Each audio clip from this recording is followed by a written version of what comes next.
Feelings of shame in children can have profound and lasting effects on their emotional and psychological well-being.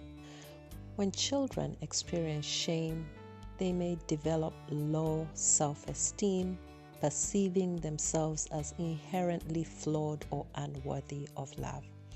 This emotional burden can lead to social isolation as they fear judgment and rejection, hindering the formation of healthy relationships. Academic performance may suffer due to a fear of making mistakes, and the associated stress can contribute to behavioral issues. Shame can impede the development of problem-solving skills as children may avoid seeking help or taking risks.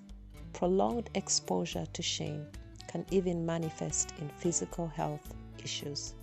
If unaddressed, chronic shame in childhood may have long-term consequences, potentially contributing to mental health challenges such as anxiety and depression in adulthood. It's crucial for caregivers and educators to create a supportive environment that fosters open communication, a sense of belonging, and resilience to mitigate the impact of shame on children's overall well-being. Professional support, including counseling, can be instrumental in addressing and managing these emotional challenges. Hello, welcome to Teaching for Success. This is your host, Rosa. In today's episode, we will be looking at the tip of the iceberg of shame, how it could be exhibited in the lives of children, basically what we see and what are the underlying factors that drive their behaviors that we don't see. Now, children and adolescents raised in secure and nurturing families learn quickly about the consequences of their actions on their teachers or parents' happiness.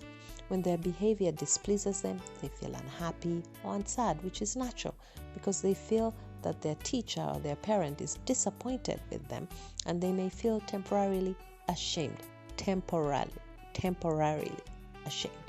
The child's emotional distress is alleviated through a parent or an educator comforting them and reinforcing trust and security in that relationship. As a child grows and matures, that initial shame sometimes comes out as a feeling of guilt, which fosters an awareness of wrongdoing and the ability to rectify it. So you do something wrong, you feel guilty for doing it. Your parents tell you not to watch TV past midnight. You do it quietly when they're not at home. Maybe they've gone out. A child may do that. And when their parent comes out, when one of the siblings reports on them, they might feel guilty.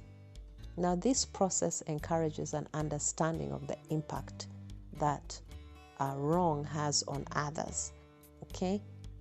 Motivating the child to repair those relationships and avoid future transgressions. So you might have a child coming to the teacher, or to the parent, or to their peer and apologizing for what they have done wrong. It does not become a deep-seated shame.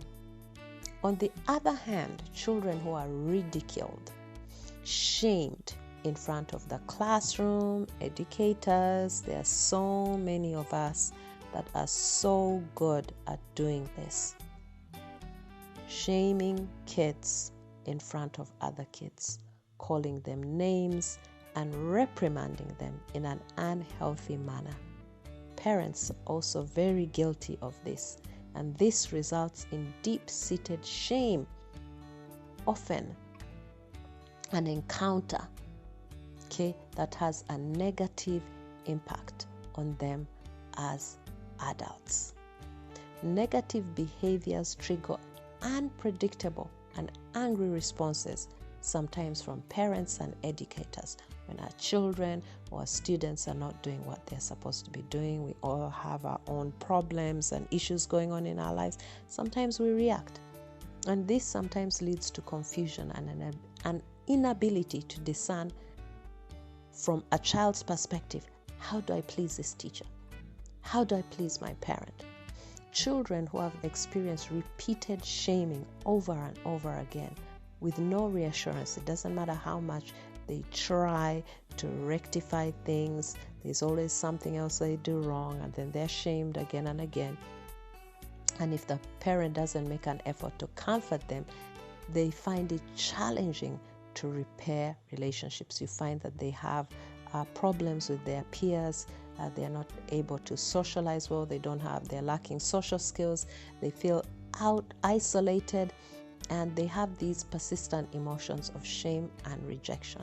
Now, these experiences contribute to a belief in their feelings that they're unloved, they're unworthy, they're bad people, and it reinforces perceptions of parents and educators, their perception of their parents and educators as being unavailable for them, and looking at those relationships between their adults and themselves as unreliable relationships that they can't count on and they can't trust.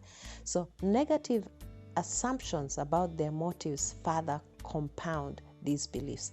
Like when you don't believe in why they're acting the way they are, and you come up with your own assumptions and presumptions, it fosters a self-perception of inherent flaws in them. Like there's nothing they can do about it. That's how they are. That's what they're going to believe. The absence of a supportive environment leaves these individuals trapped in shame, impeding the development of healthy relationships, and guilt, perpetuating a sense of inherent inadequacy in them, and it makes them believe that they are incapable of change. A young child just failed to get the grades they required to go to a secondary school of their choice. Their teachers ignored them when they came to school to receive their results. Their parents berated them once they got home by comparing them to other students who are successful, telling them they'll never amount to anything in life, where they're going to end up. They're disappointed in them. They're ashamed to the family. So here's the tip of the shame iceberg. The parents' words and teachers' reaction cause this child not to participate in class because they feel that they're dumb or unintelligent. They always hide when family members come to visit to avoid being asked about their school performance by family members. They often play alone because they don't feel worthy and accepted or valued at home or at school by their parents or by their teachers, or even sometimes their peers who may make fun of them. So how do we support a child experiencing shame? First of all, remember, it's okay to tell a child where they've done something wrong. We're not saying accept bad behavior, but the way you go about it is very important. Even if the child is in the wrong, always take time as soon as you can to reestablish your relationship with a child where there've been a problem between you and them. When I disciplined my children in the past when they were younger, I always told them why I was going to discipline them, how I was going to discipline them.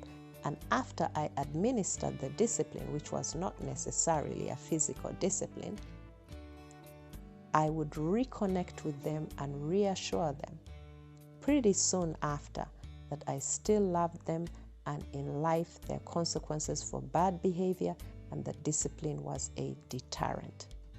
I would sit them on my lap and hug them tight and tell them how much I loved them. This helped remove the possibility of feelings of being unloved and uncared for, or feelings of being unvalued. So, another strategy is identify the triggers that make a child feel deep-seated shame that negatively impacts their behavior and results in negative emotions. Don't ever minimize their triggers, and take steps to find them, those triggers, and to make them feel that even though their past or lived experiences has caused them to feel profound shame that results in negative behavior, there is no longer need for them to exhibit that negative behavior, because we all make mistakes but should make an effort to correct those mistakes. Make an effort to help children feel loved and accepted despite their behaviors. Never let a child feel that because they've behaved badly, you have no love for them. Our love for our children, our students should not change, and they should not be mistreated based on their behavior. Yes, they can experience consequences of that behavior, but the love still remains. We need to separate the behavior from the person. Okay? So this is not a license to permit bad behavior, but to avoid the kind of shame that results in negative behavior, low self-esteem and confidence, or feelings of being unworthy. Help a child with shame be able to connect their shame to their behavior so that they're able to separate their behavior from who they are as a person.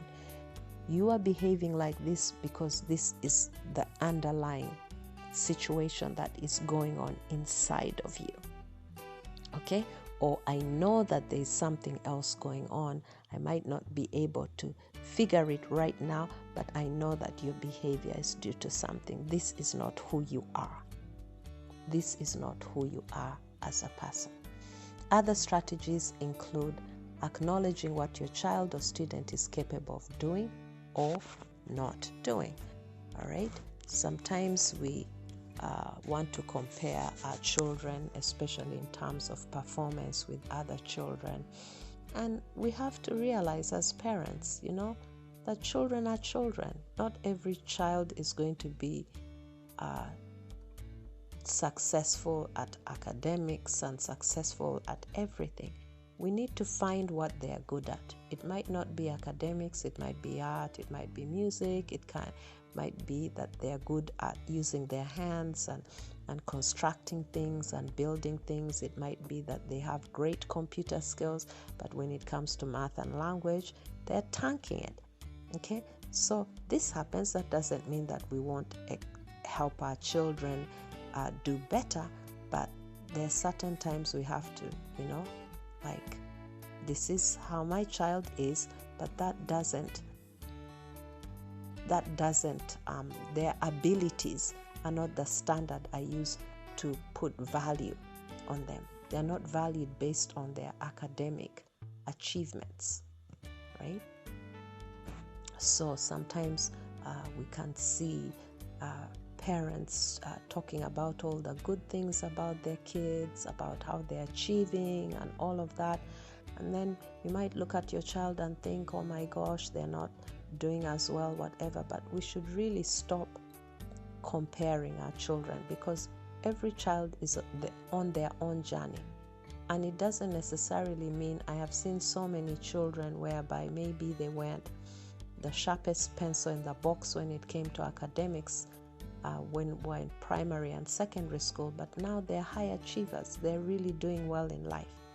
Okay? As long as they have a great attitude and are hard workers, that is what matters the most. It's not grades. Grades, yes, they're good, but they're not the be-all and end-all of life.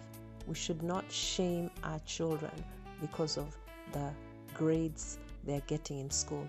Just continue to encourage them and support them in working hard and achieving. Another thing that we have to be aware of is our own emotions, and not to take our children's behavior personally, and sometimes look at it as a reflection of us as a parent. People are so good at blaming parents for their children's behavior, but there are many things that affect children's behavior beyond. You can be the best parent doing everything under the sun for your child, and your child still turns out to be negatively influenced by the wrong people and makes wrong choices in life. Okay, so let's not be quick to be blaming parents all the time, right? And let's have a supportive stance of parents. If you can't say anything positive to help your fellow parent, then be quiet. Don't say anything at all. Work with the child to find meaningful solutions to the feelings of shame they have and that they're experiencing. Make time to talk, and at a time, you might be choosing a time that they're not willing to talk, but make time. Make things conducive. Don't call them, okay, it seems like you're feeling a lot of shame. Let's deal with it now. No. Normally, you will get the child when you're maybe doing an activity together that they enjoy, and then you can slowly slide in that opportunity to problem solve together. For young children, you can create a happy book where they can see positive things you've written about them, or they could be photographs or drawings, and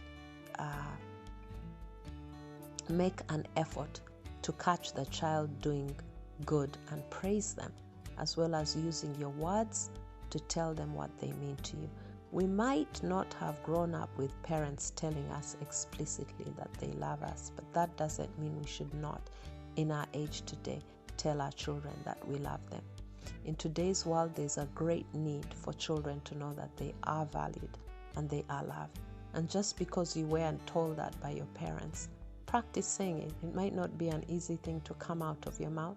Practice telling your children that you love them and that you care about them. And I tell my students the same thing. I say, like, today you're not going to have your break because you haven't been listening in class, and this is the consequence. You've been chatting and talking over me when I'm teaching. I care about your education.